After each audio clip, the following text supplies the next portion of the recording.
Hablaremos del duelo, concepto y objeto. Porque hay mucha gente que quiere desafiar a duelo a otro, porque está enojado, y no sabe cómo. Así que vamos a ver qué pasa con el protocolo del duelo. Es una costumbre de la cultura que hemos perdido, la del duelo. Hemos ¿verdad? perdido afortunadamente, ¿no? Nos ubicamos en Europa en el siglo XVII, cuando comienza la historia del duelo moderno. Allí es donde los enfrentamientos personales empiezan a tener como detalle esencial los buenos modales. El ceremonial del duelo servía para marcarlo como conducta propia de un grupo, de una clase.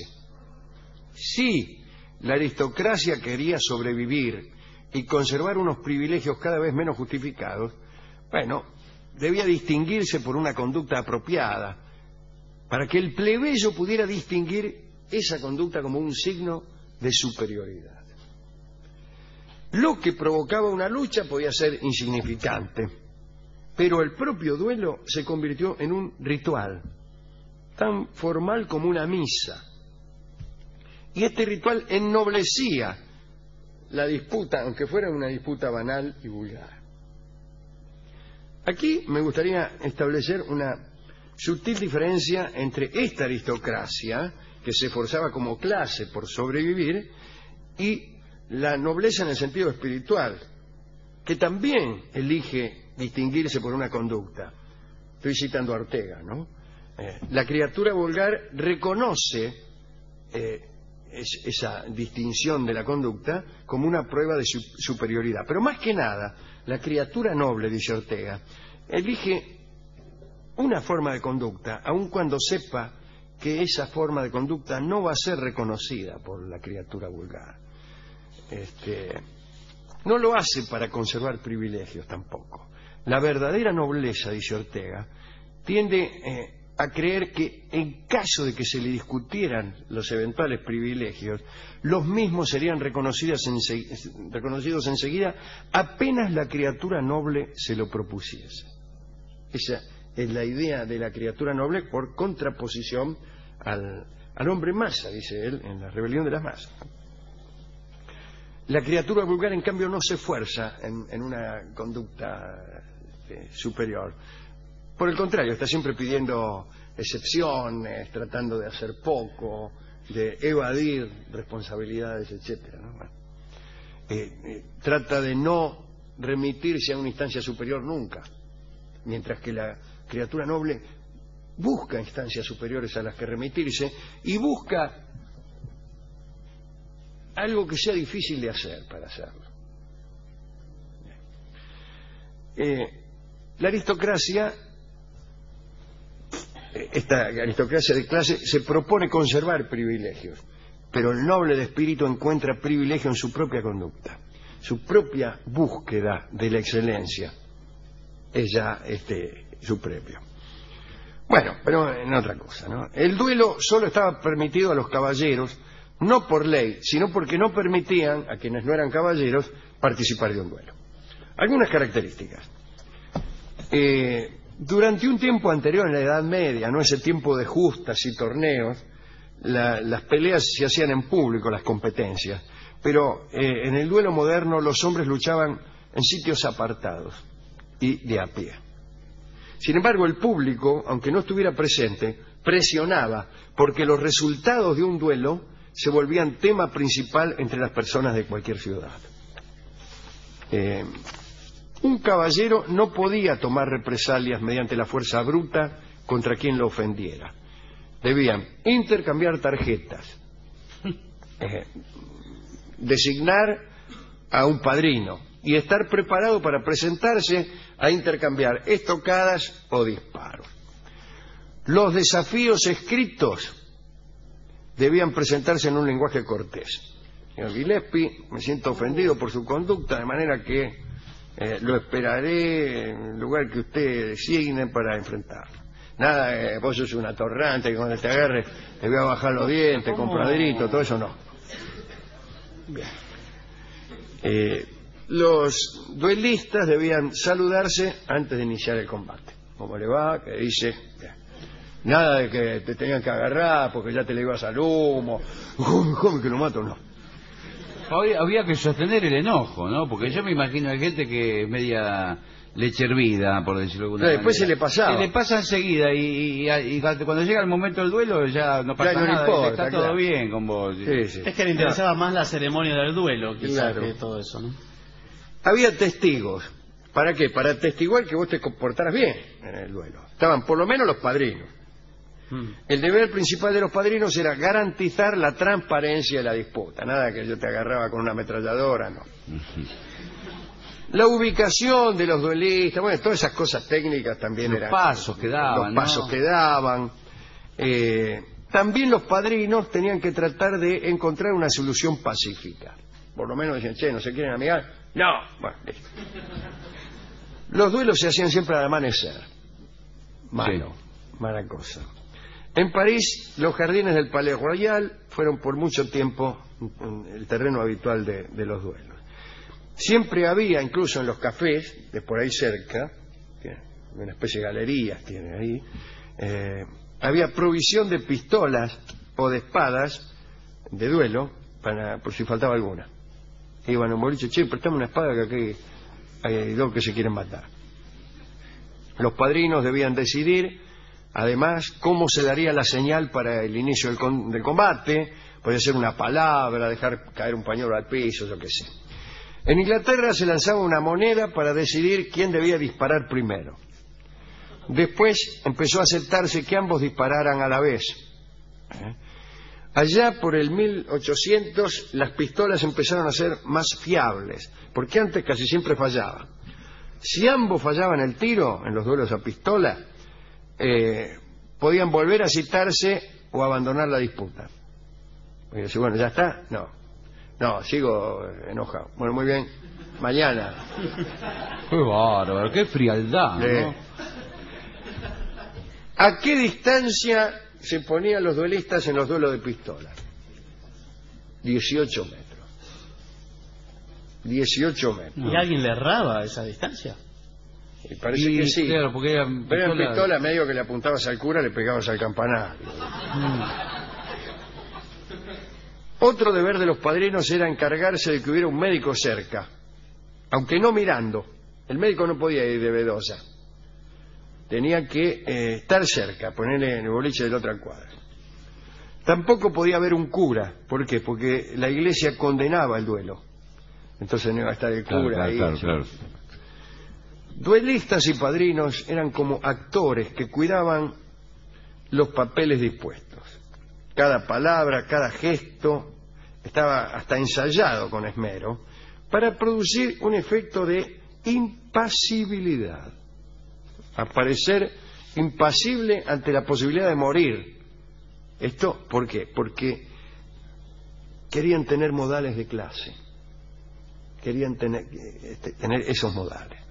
Johnson, el Dr. Johnson, decía que la indiferencia ante el accidente o la sorpresa era el sello de la buena educación.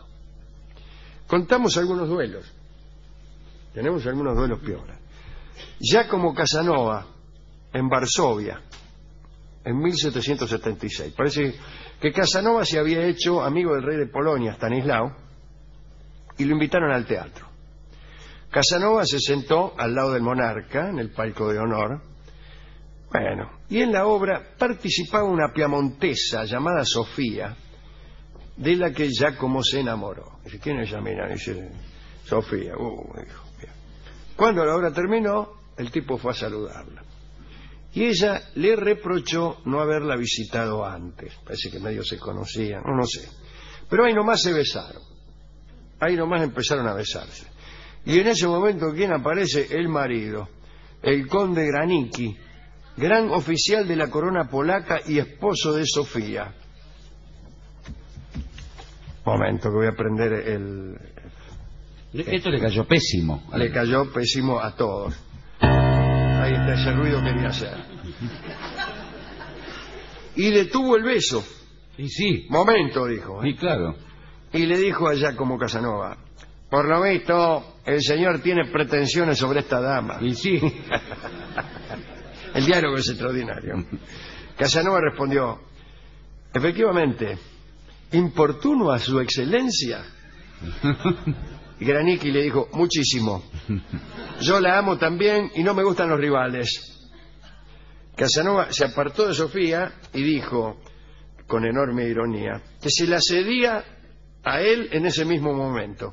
¿Cómo? Si... Se la cedo, dice, en este momento. Sofía puso cara de desagrado y volvió a brazos de Giacomo, el Casanova. Granicki, furioso, le dijo a Casanova que era un veneciano podrido y cobarde. Ah, ahí se pasó. ¿Y la etiqueta? Casanova le respondió diciéndole que un cobarde veneciano podía matar a un valiente polaco. Muy bien. Lo desafió. Muy bien. Al día siguiente le escribió una nota que decía, caballero, anoche en el teatro me insultó sin derecho. Supongo que me aborrece y que por lo tanto desea sacarme de este mundo de los vivos. Sírvase llevarme a un sitio donde mi derrota no pueda hacerlo caer bajo el rigor de las leyes de Polonia. Punto. Media hora después recibió una respuesta. Pero se tiró medio abajo, ¿o no, Casanova? Sí. El conde Granicki aceptó el duelo a pistola. Y si los tiros fallaban, se darían a espada. Alguno iba a morir. Casanova se presentó sin padrino. El conde lo hizo junto a varios hombres, presentó las armas, ya como eligió una cualquiera. Granicki dijo que garantizaba con su palabra de honor el buen estado de aquella arma. Casanova dijo que solo la probaría contra él. ¿Qué seguridad tenía? Se ubicaron para disparar, ambos lo hicieron al mismo tiempo. Casanova recibió un balazo en la mano. Inmediatamente se la metió en el bolsillo, que es lo que hay que hacer cuando te pegan un balazo en la mano. ¿Por qué? Porque por ahí se te cae la mano. Para que queden los dedos adentro. Claro. A Granicki le fue peor. Cayó al suelo. Casanova corrió hacia él con cierta dificultad, que correr con la mano en el bolsillo. En ese momento, los tres acompañantes del conde desenvainaron sus espadas para matar a Giacomo. Muy no mal, vale, no vale. Muy mal. Granicki, con una bala en el pecho, los detuvo con un hilo de voz. Canallas, dijo, respeten a este caballero, me ha matado. No me digas, ¿y después que murió? No, tuvo tiempo para decirle a Casanova, huya, corre peligro de perder la cabeza en el cadalso. Si no tiene dinero, tome de mi bolsillo. Me está cargando. No. Casanova se repitió de haberlo matado prácticamente. Claro. Casanova Era lo un amigo, el tipo. besó en la frente, uno de los mejores amigos Sí. que tuvo Casanova. Qué mal, ya tenía la bala adentro. Y salió corriendo. Claro, no se la, si Sí. podía se la sacaba. Pero- Le habrá dicho, mire, si no se la saco es porque es imposible. Corrió, después encontró un campesino, lo llevaron a un convento, encontró refugio, pero tuvo algunos problemas. Unos médicos que lo atendieron le dijeron que tenía la mano gangrenada y que había que cortársela. Y Casanova los echó. Llegaron otros y opinaron igual y pedían amputar el brazo. Casanova los echó también. Y después se enteró Casanova de que esos tipos que querían operarlo eran unos nobles intrigantes que no pretendían otra cosa que halagar al conde Granicki, que no se había muerto, había sobrevivido. Y seguía hablando el tipo todavía, sí. Y así Casanova dejó Polonia. Extraordinario, ¿le gustó este duelo? Qué bien. Y Capaz que tenía chaleco antibalas el conde Granicki, por eso era tan... para mí que sí. Otro que se batió a duelo fue el músico Handel. Parece que en 1704, cuatro solamente. En los comienzos de la carrera de Handel, el tipo formaba parte de la dotación de una ópera llamada Cleopatra. Su compositor era Mattenson, que hacía tanto de Antonio, de Marco Antonio, como de director. Es muy medio difícil.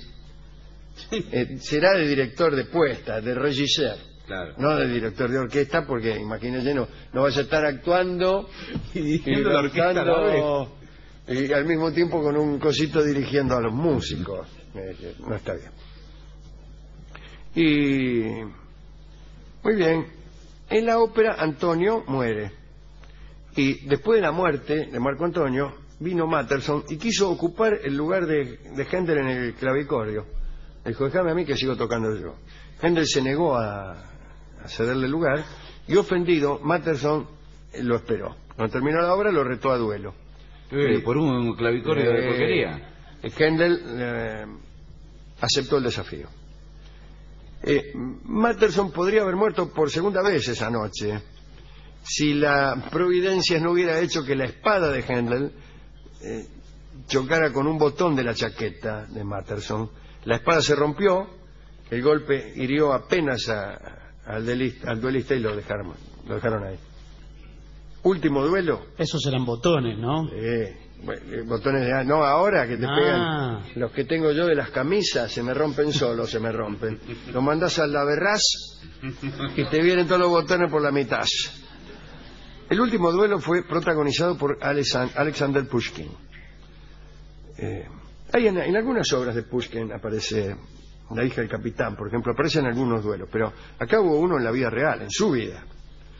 El tipo se había metido en problemas con algunos de sus escritos, quiero decir, lo digo bien, sus escritos le habían traído problemas. Fue desterrado, estuvo en una región alejada. Cuando se le permitió regresar,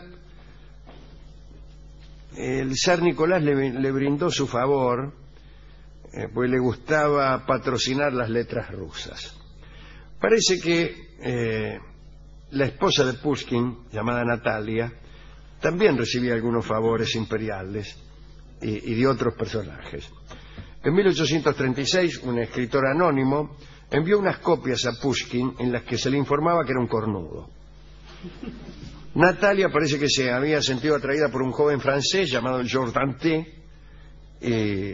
Hubo un desafío, un duelo, y Pushkin murió a los 37 años de edad. Su adversario se fugó al extranjero, Danté, y llegó a convertirse en un senador de Francia. Corrieron rumores de que el duelo fue provocado por sectores que en verdad querían asesinar a Pushkin, y por eso provocaron el duelo. Pero bueno, acá en Argentina hubo varios también.